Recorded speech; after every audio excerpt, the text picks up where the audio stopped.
Hello everyone, today in this video I would like to give you a tutorial on how to use the MobsBGChanger application. This application is basically a background editor for a video that I think is interesting. You can either blur it or change it to an image that you like. And so the thing that you have to do is download the application itself from HIO. Again, it's available in the description below, and you will have a zip file like this, so you just need to unpack everything or just drag and drop into a desktop or anywhere you like.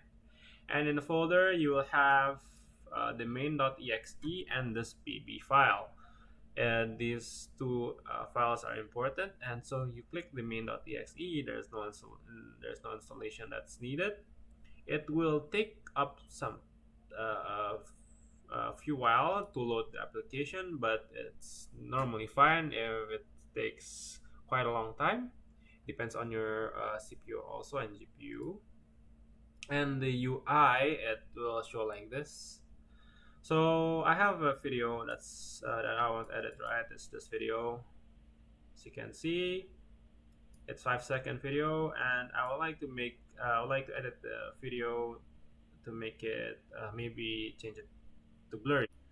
So after clicking the browse button and selecting the video that we would like to edit, we choose the option here, either blur or change the background.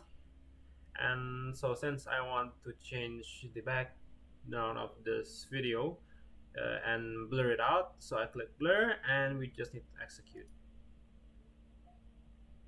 So after clicking execute, it may look like that the application is not responding, but I assure you the application is working fine, and it will take sometimes to edit the video, to render it, because it edits it in every frame.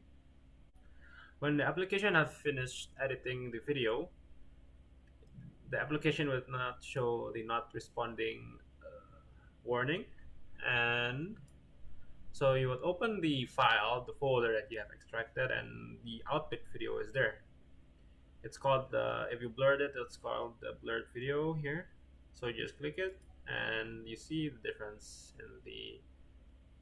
So this is the post video that has been edited.